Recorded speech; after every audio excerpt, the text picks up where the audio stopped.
हमने पिछले एपिसोड में देखा था कि सावियन अपनी लेवल को ब्रेक थ्रू करने के लिए केव में चला गया था और केव को अंदर से ही सील कर दिया था और बाहर क्वीन में दूसरा सावियन और जिया की लेवल को ब्रेक थ्रू करने तक का इंतजार कर रहा था और उन दोनों की लेवल ब्रेक थ्रू होने में बहुत ही ज्यादा टाइम लगने वाला था। और दूसरी तरफ हम सावियन को देखते हैं जहाँ पर सावियन की दोकुई फ्लेम मंत्रा से होते हुए तेजी से सर्कुलेट कर रहा था और इसी के साथ ही बहुत सारी नेचुरल एनर्जी भी बहुत ही तेजी के साथ सावियन के शरीर में एब्जॉर्ब होना शुरू हो जाता है। और ये देख करके सावियन अपनी ग्रीन लोटस हार्ट फ्लेम और फॉलन हार्ट फ्लेम को गैदर कर लेते हैं और वो अपनी बॉडी को किसी कपड़े की तरह फॉलन हार्ट फ्लेम से ढक लेता है। और अब जो भी नेचुरल एनर्जी सावियन के शरीर में जाएगी वह फॉलन हार्ट फ्लेम से रिफाइन होकर के ही सावियन की बॉडी में जाएगी और इसी एनर्जी का प्रेशर भी काफी ज्यादा कम हो जाएगा। और दो वांग लेवल से दो वांग लेवल पर जाना इतना भी आसान नहीं होने वाला है क्योंकि इसके लिए बहुत ही सारी एनर्जी चाहिए होता है। मगर सावियन पहले ही बहुत ज्यादा एडवांसमेंट के करीब पहुंचा हुआ था और अभी के लिए सावियन को थोड़ी सी एनर्जी चाहिए थी जो कि उसको गैदर करनी थी अपनी बॉडी में। और सावियन को ये लेवल एडवांस करने में बहुत ही ज्यादा टाइम लगने वाला था और सावियन इसी तरह कल्टीवेट करते करते 1 महीने बीत जाता है। इधर दूसरी तरफ जिया भी एडवांसमेंट के लिए ककून में डीप स्लीप में थी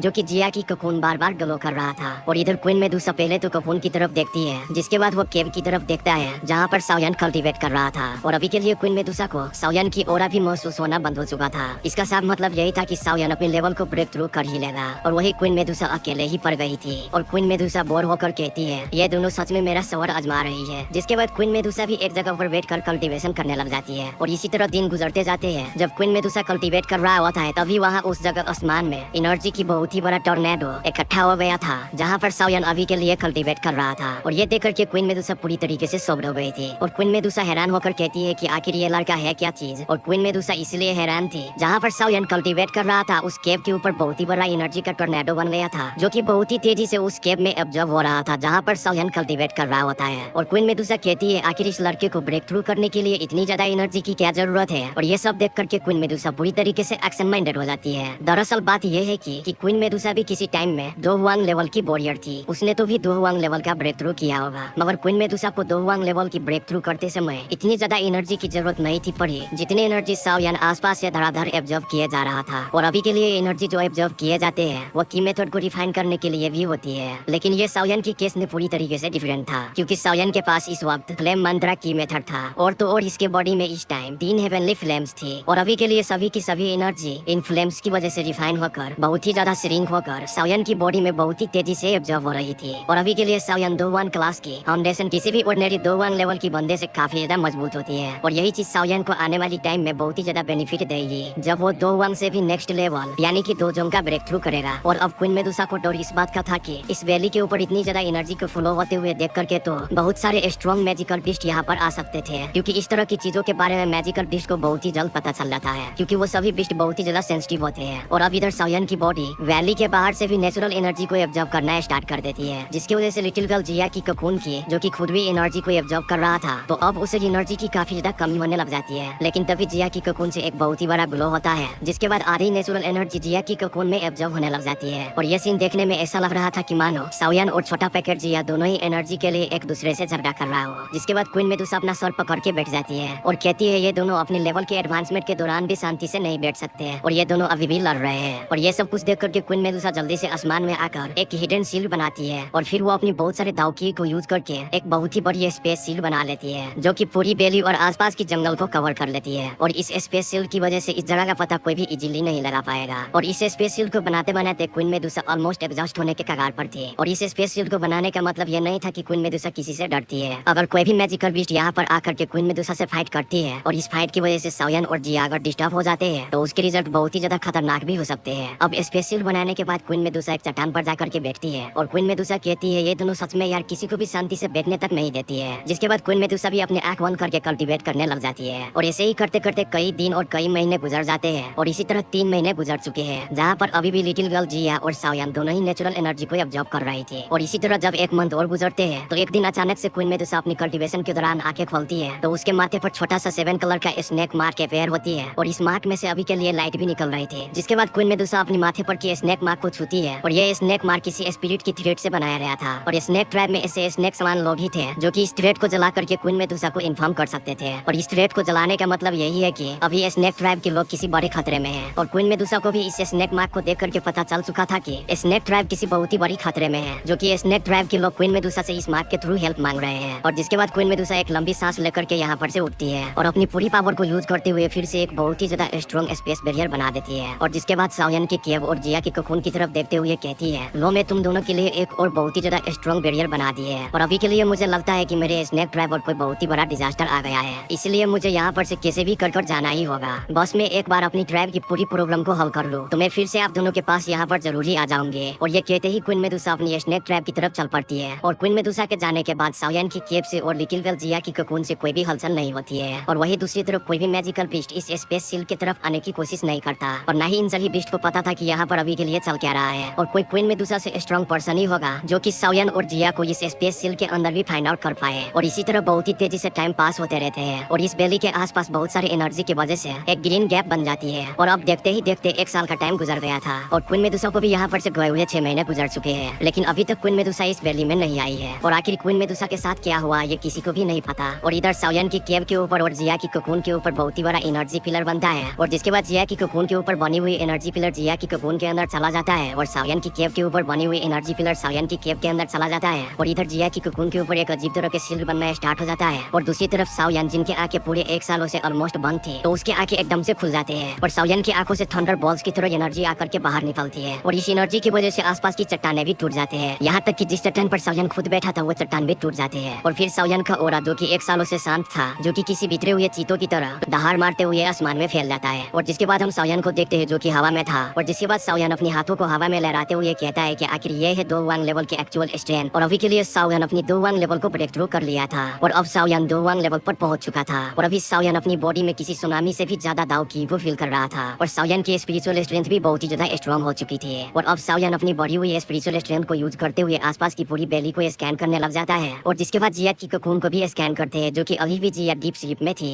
और अभी साओयन पूरे मैजिकल बीस्ट माउंटेन में 50 किलोमीटर तक ही स्कैन कर सकते थे और साओयन की ये स्पिरिचुअल स्ट्रेंथ के कारण सभी पावरफुल मैजिकल बीस्ट को भी पता चल चुका था कि कोई उनको अपनी स्पिरिचुअल स्ट्रेंथ के साथ स्कैन कर रहा है, लेकिन वो सभी बीस्ट साओयन की स्पिरिचुअल स्ट्रेंथ पर अटैक नहीं करता है और अब साओयन अपनी स्पिरिचुअल एनर्जी से आसपास की पूरे जगह को स्कैन कर लेने के बाद अपनी स्पिरिचुअल एनर्जी को अपनी बॉडी में बुला लेता है और जिसके बाद साओयन एक लंबा सांस लेते हैं और इसके साथ ही साओयन के मन में एक विचार आता है और फिर वो अपनी माथे पर अपनी मास्टर की तरफ से दी हुई bone chilling flame fire seal वो छूती है और फिर साओयन आ बनकर अपनी स्पिरिचुअल स्ट्रेंथ को अनलीज करते हैं और ये सभी के सभी स्पिरिचुअल स्ट्रेंथ मास्टर याओ के दी हुई फायर सील में एंटर हो जाते हैं और जैसे ही साओयन के स्पिरिचुअल स्ट्रेंथ उस फायर सील में एंटर होती है जो कि उसके माथे पर बनी थी तो अचानक से साओयन के सामने में अंधेरा ही अंधेरा छा जाता है और तभी साओयन की स्पिरिचुअल बॉडी के सामने व्हाइट कलर की फ्लेम का एक छोटा सा रास्ता बन जाता है और उस रास्ते के आसपास अंधेरा ही अंधेरा था और ये फ्लेम पाथ का रास्ता है तो बहुत ही लंबा। अगर साओयन के स्पिरिचुअल स्ट्रेंथ लाइटनिंग स्पीड से 10 मिनट में ही कवर कर लेते हैं और अब साओयन के स्पिरिचुअल स्ट्रेंथ के सामने एक फायर हॉल बनता है जिसमें कि साओयन एंटर हो जाता है और अभी के लिए साओयन की स्पिरिचुअल बॉडी एक बड़े से हॉल में पहुंच गई थी और वहीं पर साओयन एक 1000 फीट बड़ा पिलर को देखते हैं जो कि इस हॉल को सपोर्ट कर रहा था और ये हॉल बहुत ही बड़ा होता है और फिर साओयन की नजर उस हॉल में बहुत सारी व्हाइट कलर की क्लस्टर पर पड़ती है जो कि किसी ग्रीन कलर की ग्लो में लिपटे हुए थे और जब साओयन की स्पिरिचुअल बॉडी उसके करीब जाते हैं तो साओयन ये देखकर के पूरी तरीके से हैरान रह जाते हैं क्योंकि एक्चुअली में ये क्लस्टर तो एक स्पिरिचुअल सोल बॉडी है और जिसके बाद साओयन को पता चल चुका था कि ये जगह कोई और नहीं बल्कि हॉल ऑफ सोल की एक खुफिया जगह है और तभी साओयन के स्पिरिचुअल बॉडी की नजर हॉल ऑफ सोल की सेंटर पर एक ग्रीन कलर की ग्लो पर पड़ता है जिसमें की एक स्पिरिचुअल बॉडी थी और जो कि वो स्पिरिचुअल बॉडी और कोई नहीं अपने मास्टर याओ थे जिन्हें हॉल ऑफ सोल के प्रोटेक्टर गुण ने पकड़ लिया था और यहाँ पर मास्टर याओ बहुत सारे जंजीरों से बंधा हुआ था